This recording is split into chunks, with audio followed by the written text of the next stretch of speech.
दोस्तों welcome to money stocks. तो इस वीडियो के अंदर हम लोग बात करने वाले हैं मल्टीपल स्टॉक्स के बारे में।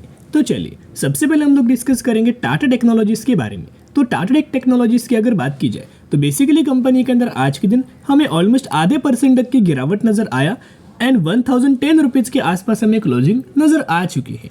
तो टाटा टेक को लेके आज बहुत ज़्यादा इंपॉर्टेंट दिन था, क्योंकि आप सभी को पता है कि टाटा टेक्नोलॉजीज का आज के दिन Q1 का रिजल्ट्स आने वाला था। तो रिसेंटली रिपोर्ट हमें मिल चुका है। तो कैसे कंपनी ने Q1 रिजल्ट्स के अंदर परफॉर्म किया है, चलिए डिस्कस करते हैं। तो बेसिकली अभी हम आ चुके कंपनी के नंबर्स की ऊपर। यहाँ आप देख सकते हैं हम लोग टाटा टेक टेक्नोलॉजीज के बारे में आपके साथ शेयर कर रहे हैं, यानी कि बेसिकली जो कंपनी का जो रिजल्ट्स है वो आ चुका है। वो रिजल्ट्स के रिपोर्ट्स के ऊपर अभी हम आ चुके हैं। तो सबसे पहले कंपनी का टोटल इनकम अगर आप ऑब्जर्व करके चलेंगे तो जितने सारे नंबर्स आपको दिखाई दे रहे हैं ये रुपीज इन करोड़ के अंदर है। ये सेम क्वार्टर का पिछले साल का रिजल्ट है, ये पिछले क्वार्टर का, और ये इस क्वार्टर का रिजल्ट है। तो जहां कंपनी का रिजल्ट्स अगर आप कंपेयर करके चलेंगे तो इस क्वार्टर में कंपनी ने ऑलमोस्ट 1291 करोड़ के आसपास कंपनी ने अपना इनकम जनरेट किया। वो अगर आप ईयर ईयर बेसिस अगर आप कंपेयर करके चलेंगे तो ग्रोथ नजर आया, और वही अगर आप क्वार्टर बेसिस कंपेयर करके चलेंगे तो हमें गिरावट नजर आया। यानी कि ईयर ईयर बेसिस के ऊपर ग्रोथ है,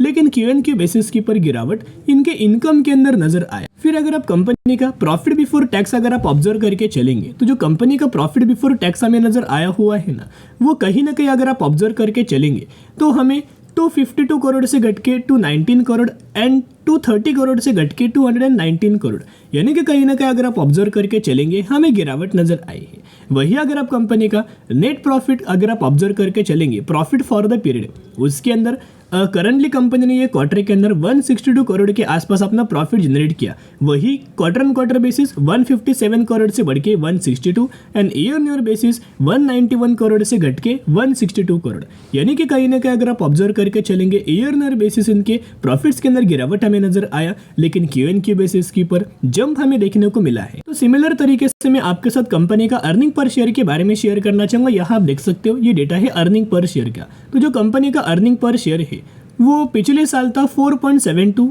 इस साल है 3.99, जो कि ईयर बेसिस क्या हुआ, एक फॉल नजर आया। और क्वार्टर बेसिस देखोगे तो 3.88 से बढ़ के हो चुका है 3.99, यानी कि Q&Q बेसिस के ऊपर जंप है, ईयर बेसिस के ऊपर गिरावट नजर आई है। अभी अगर दोस्तों रिजल्ट्स पूछे कि इसका कंक्लूजन क्या है कि कैसे कंपनी ने परफॉर्म किया है, ओवरऑल अगर आप दोस्तों ऑब्जर्व करके चलेंगे तो अर्निंग पर शेयर के अंदर कंपनी के अंदर करीब 13% तक का गिरावट हमें देखने को मिला अगर आप अर्निंग पर शेयर कंपेयर करके चलेंगे। और वही अगर आप कंपनी का प्रॉफिट्स अगर आप कंपेयर करके चलेंगे तो प्रॉफिट्स के अंदर हमें ईयर बेसिस के ऊपर ग्रोथ नजर आया, Q&Q बेसिस के ऊपर गिरावट नजर आया, लेकिन इस तरीके से सिनेरियो हमें देखने को मिला है। तो अब ये देखना इंपॉर्टेंट, देखिएगा रिजल्ट्स कैसा आया है। रिजल्ट उससे बुरा आया है, राइट। रिजल्ट्स कैसा आया है, रिजल्ट बुरा आया है, लेकिन अभी जो लास्ट एक्सपेक्टेशंस है कि जो मार्केट हमें एक्सपेक्ट करके चल रहा है वैसे अगर कंपनी ने परफॉर्म किया तो कल के दिन हमें जंप निकल के आएगा, राइट। दोस्तों स्टेटमेंट सुनना, जो कंपनी ने परफॉर्म किया है, राइट। ये रिजल्ट तो अभी कंपनी का आ चुका है फाइनल रिजल्ट। तो अभी जो मार्केट में जो एक्सपेक्ट करके चला है ना, अगर मार्केट के एक्सपेक्टेशंस को कंपनी ने बीट किया अर्निंग पर शेयर को लेके, रेवेन्यूज के लेके, प्रॉफिट्स को लेके, तो कोई बात नहीं, हमें कल तेजी नजर आएगा। लेकिन अगर कंपनी ने मार्केट का एक्सपेक्टेशंस को बीट नहीं किया, फॉल किया, तो वहां से हमें कंपनी के अंदर एक गिरावट हमें कल के दिन टाटा टेक्नोलॉजीज के अंदर देखने को मिल सकती। लेकिन कुछ ब्रोकरेज फर्म के द्वारा हमें इस साल के लिए टारगेट हमें दिया गया है, करीब शॉर्ट टर्म बेसिस के ऊपर यह टारगेट दिया है 1230 रुपए का टाटा टेक्नोलॉजीज के अंदर। यानी कि जो टारगेट हमें दिया गया है किस चीज को लेके, यूनियन बजट्स को लेके ये टारगेट्स हमें दिया गया है। और इनका ये मानना है कि कंपनी यूनियन बजट तक करीब 20 से 22% तक की तेजी हमें टाटा टेक के अंदर नजर आ सकती। उसके साथ साथ दोस्तों कंपनी ने जो बुरा हमें परफॉर्म किया है ना, फिर भी क्यों म्यूचुअल फंड्स लगातार माल बाइंग कर रहे हैं, मैं आपके साथ म्यूचुअल फंड्स का डेटा शेयर करना चाहूंगा।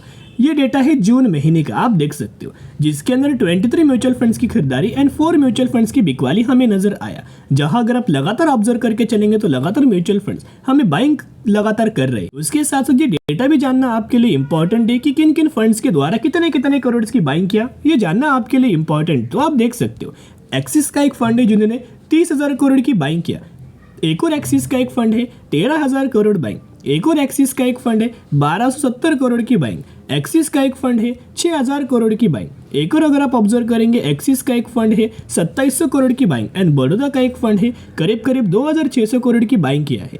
यानी कि अगर आप ऑब्जर्व करेंगे म्यूचुअल फंड्स लगातार एग्रेसिवली कंपनी के अंदर हमें बाइंग कर रहे हैं। उसके साथ साथ सिर्फ म्यूचुअल फंड्स नहीं बल्कि एफआईडीआईस के द्वारा भी हमें बाइंग किया जा रहा है। आप देख सकते हो प्रमोटर्स के पास करीब करीब 55.39% तक का स्टेक है और वो कांस्टेंट है। पहले से प्रमोटर्स इसी तरीके से स्टेक हमें होल्ड करके बैठे हैं।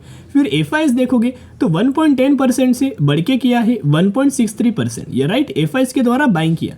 डीआईएस देखोगे 1.51% से बढ़ के किया 1.78%, डीआईएस ने भी बाइंग किया, राइट यानी कि एफआईएस बाइंग कर रहे, डीआईएस बाइंग कर रहे, म्यूचुअल फंड्स बाइंग कर रहे, तो कंपनी के अंदर लॉन्ग टर्म के अंदर अच्छी खासी ग्रोथ हमें देखने को मिल जाए। तो कल के दिन जरूर टाटा टेक के अंदर दोस्तों ऑब्जर्व करके चलना कि कैसे कंपनी का परफॉर्मेंस हमें निकल के आता है। अगर कल के दिन गिरावट आता है तो हम लोग समझ जाएंगे कि जो मार्केट ने जो एक्सपेक्ट किया था वो कंपनी ने बीट नहीं किया। अगर कल के दिन तेजी आता है तो हम लोग समझ जाएंगे कि कंपनी के द्वारा जो मार्केट एक्सपेक्ट करके चल रहा था वो कंपनी ने बीट किया, राइट। तो ये दो सिनेरियो आपको दोस्तों जरूर ऑब्जर्व करके रखना।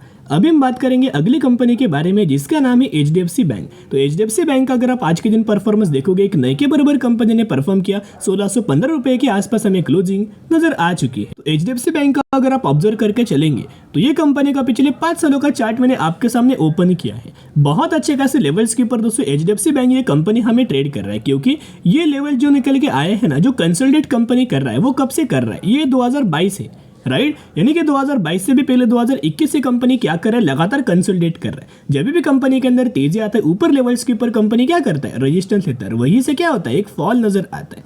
तो कहीं ना कहीं अगर आप ऑब्जर्व करके चलेंगे कि इंपॉर्टेंट रेजिस्टेंस लेवल है, लेकिन बहुत ज्यादा चांसेस है कि बहुत जल्द हमें एचडीएफसी बैंक यही लेवल्स को होल्ड करके यही से एक अच्छा खासा ब्रेकआउट हमें कर सकता है। जैसे कंपनी ब्रेक करेगा वैसे आपको बड़े बड़े टारगेट्स आपको देखने को मिल जाएंगे। लेकिन कंपनी का बहुत जल्द हमें क्या आने वाला है, एचडीएफसी बैंक का Q1 का रिजल्ट्स आएगा, तो कैसे कंपनी रिजल्ट्स हमें परफॉर्म कर सकता है, चलिए डिस्कस कर लेते। लेकिन यह एक्सिस आईसीआईसीआई सिक्योरिटीज के द्वारा क्या एक्सपेक्ट किया जा रहा है कि कंपनी का ओवरऑल बेसिस के ऊपर जो रेवेन्यू होने वाला है उसके अंदर करीब करीब 2.5% की ईयर बेसिस के ऊपर हमें ग्रोथ निकल के आ सकती। उसके साथ साथ नोमोरा का क्या मानना है, नोमोरा का मानना है कि कंपनी का जो ओवरऑल बेसिस के ऊपर उनका लोन बुक है उसके अंदर 1% तक का क्या होगा, गिरावट नजर आएगा।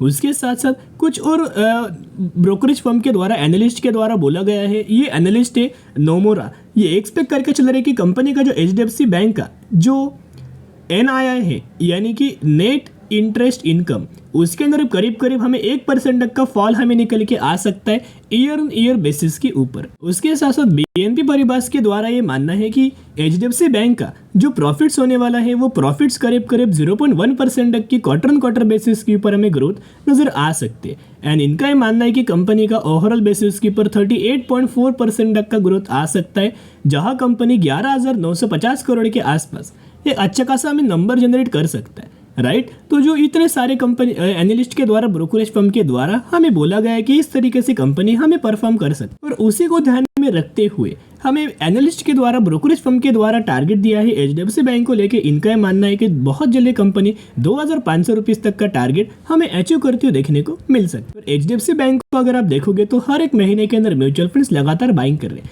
जैसे कि हर एक महीने का डेटा मैं आपके सामने ओपन किया है, आप देख सकते हो। जैन, फेब, मार्च, अप्रैल, मई, जून लगातार अगर आप देखोगे बहुत बड़ी बड़ी बाइंग हमें किया गया है। यानी कि अगर आप ऑब्जर्व करके चलेंगे तो लगातार हर एक महीने म्यूचुअल फंड्स लगातार एग्रेसिवली बाइंग कर रहे हैं। ये बाइंग क्यों करें, क्योंकि इनको पता है कि लॉन्ग टर्म के अंदर कौन सी कंपनी अच्छी है, कौन सी कंपनी फंडामेंटली स्ट्रांग है एंड कौन सी कंपनी लॉन्ग टर्म के अंदर मल्टीपल रिटर्न्स हमें दे सकता है, राइट। तो जो एचडीएफसी बैंक है, वही एचडीएफसी बैंक के ऊपर म्यूचुअल फंड्स बहुत ज़्यादा एग्रेसिवली बाइंग कर रहा है। इसका मतलब क्या है कि लॉन्ग टर्म के अंदर कंपनी बेहतरीन तरीके से परफॉर्म करके दे सकता है, जिस वजह से म्यूचुअल फंड्स को शानदार तरीके से रिटर्न्स मिलेगा। उसी वजह से हमें लगातार दोस्तों एचडीएफसी बैंक के अंदर म्यूचुअल फंड्स हमें बाइंग कर रहे हैं। चलिए अब हम डिस्कस करते हैं अगली कंपनी के बारे में।